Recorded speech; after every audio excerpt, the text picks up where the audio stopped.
Hi hello नमस्कार friend, मी नीता तुमचं ह्या मी मोठ्या ब्लॉगमध्ये मनापासून स्वागत करते. तर आज खूप दिवसातून बसलेला आहे ब्लाऊज शिवायला, कारण माझी तब्येत अजिबात बरी नव्हती. तर मला फूड पॉयझनिंग झालं होतं वाटतं, त्याच्यामुळे माझं काय सारखं पोट दुखत होतं. आणि तिथले त्यात आमची कर्जतची यात्रा असल्यामुळे मला 2-3 दिवस मी काही कामच नाही केलं, यात्रा त्यात आजारी. तर आज हा ब्लाऊज मला यात्रेसाठीच द्यायचा होता, पण तब्येत बरी नसल्यामुळे त्यांना म्हटलं थांबा, माझी तब्येत बरी नाही, मी तुम्हाला नंतर देते. तर आज बसलेले आहे, तो अर्धा ब्लाऊज आता कंप्लीट करायला घेतलेला आहे. आणि काठपदर साडीवरचा आहे बघा, न्यू ट्रेंडिंग साडी आहे इंस्टाला, तर त्याच्यावरचाच हा ब्लाऊज आहे. आणि फोरटक्स ब्लाऊज आहे आणि तब्येत खूप जाड आहे, पण ब्लाऊज छोटा आहे बघा उंचीला वगैरे, कारण त्यांची हाईट नाही आहे. तर अशा पद्धतीचा हा ब्लाऊज मी इथं शिवत आहे. तर त्यातून लाईट पण ये जा करीत होती, पण म्हटलं चला सध्या तर काम हेच आहे. मग मी आयहूक पट्टी बसवत होते त्याला. आणि आयहूक पट्टी खूप सोपी आहे. जर तुम्हाला शिकायचं असेल तर नक्की मला कमेंट करून सांगा, मी पुढचा व्हिडिओ नक्की त्याच्यावर बनवेल की ब्लाऊजला आयहूक कसे करायचे. तर मी मशीनवरच बसवते आणि मॅचिंग कपड्याचं वगैरे बनवत असते. आणि सर्वप्रथम आपण ब्लाऊजचे वगैरे धागे दोरे आहेत ते पण कंप्लीट काढले गेले पाहिजेत. आणि आता आयहूक मी ह्याच्यावरच मशीनवरच करत असते. कोणी रेडीमेड पण वापरतात, पण मी शक्यतो तसं नाही वापरत. साधे सिंपल आपलं मशीनवर व्ही आकारामध्ये जे बनवतं आपण टीप मारून, तर तेच बनवते. तुम्ही कसे बनवतात आयहूक नक्की कमेंट करून सांगा. त्याच्यानंतर आता हे तर ब्लाऊज कंप्लीट करायचं आहे मला. त्याच्यानंतर एक फोरटक्स ब्लाऊज आहे, मैत्रिणीच्या आजीचं ब्लाऊज आहे. तर तो 15 तासासाठीच मला शिवायला दिला, पण माझी तब्येत बरी नसल्यामुळे मी तो पण ब्लाऊज शिवले नाही. तर हा कंप्लीट केल्याच्यानंतर मला तो ब्लाऊज कटिंग करून शिवायचा आहे. बघूया संध्याकाळपर्यंत होतं आहे का नाही ते. आणि हे माझं दुपारचंच काम चालू आहे सध्या, तर म्हटलं चला जेवढं होईल तेवढं काम करून घ्यावा. तुम्ही दिवसामध्ये किती ब्लाऊज कंप्लीट करून तर मला नक्की कमेंट करून सांगा. कारण मी स्टार्टिंगला ज्यावेळेस माझं शॉप होतं त्यावेळेस मी 5 ते 6 ब्लाऊज कटिंग केलेले असेल तर मी दिवसामध्ये करत होते. कारण 11 ते संध्याकाळच्या 6पर्यंत मी 5 ते 6 ब्लाऊज काढत होते.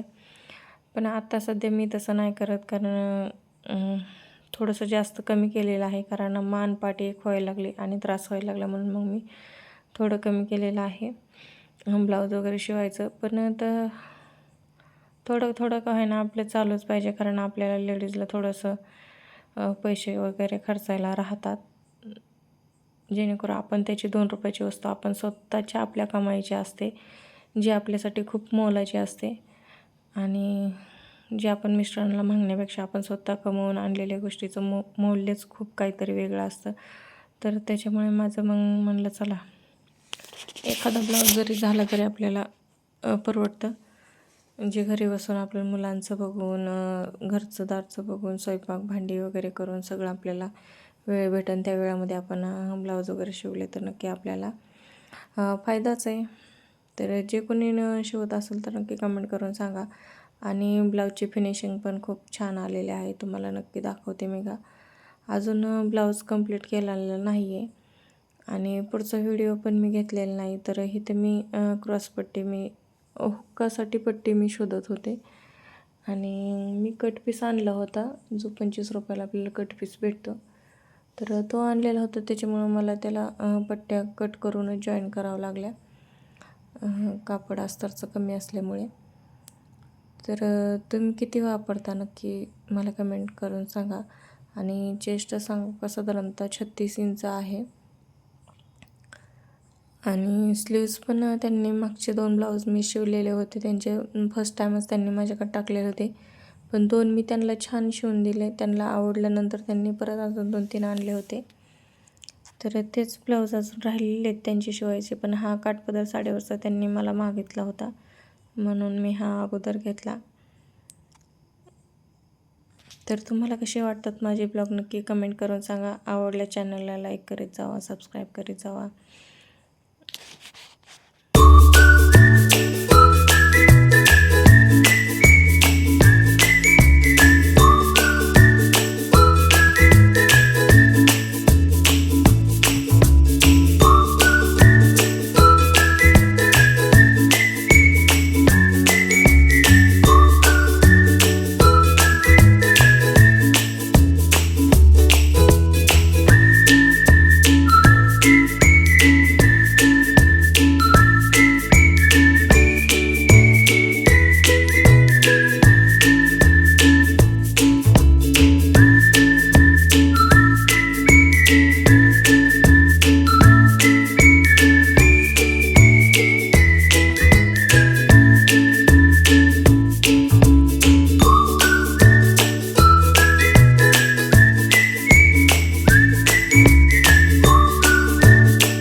इथे बघा नेमके काय होतं, शेवटचा ब्लाऊज संपत आला की आपली बॉबिन संपते. तर हा नक्की माझ्यासोबत प्रसंग घडतो, तुमच्यासोबत पण घडते का कमेंट करून सांगा. कारण एंड ब्लाऊज होता आला की नुसतं फिटिंग करायची राहते आणि बॉबिन संपते, नाही तर दोरा तुटेल. तर हे फॉल्ट माझ्याबरोबर सारखे होतात. आणि तुम्हाला सांगायचं झालं तर हा ब्लाऊज पण मी कंप्लीट केलेला आहे आणि जो मैत्रिणीच्या आजीचा ब्लाऊज होता तो पण मी कटिंग करून शिवलेला आहे, पण मी तो ह्या व्हिडिओमध्ये घेतलेला नाही. तो मी तुम्हाला उद्याच्या व्हिडिओमध्ये दाखवेल शिवलेला. राहिलेत फक्त दोन्ही ब्लाऊजला हुकं बसवायचे राहिलेत आणि त्या सिम्पल आपण बिना अस्तरचा ब्लाऊज म्हणतो त्याला हुकं, काजा, गुंड्या, हातशिलाई. तर हा बघा ब्लाऊज मी इथं शोल्डरला शिवून ठेवलेला आहे. गळा पण बघू शकता किती छोटा गळा आहे, 4 टक्स आहे. स्लीव्ज पण इथं मी काढून ठेवलेले आहेत. पण चला म्हटलं तर थोडंसं मूड फ्रेश होण्यासाठी आपण चहा वगैरे घेऊ. तर मी म्हटलं चला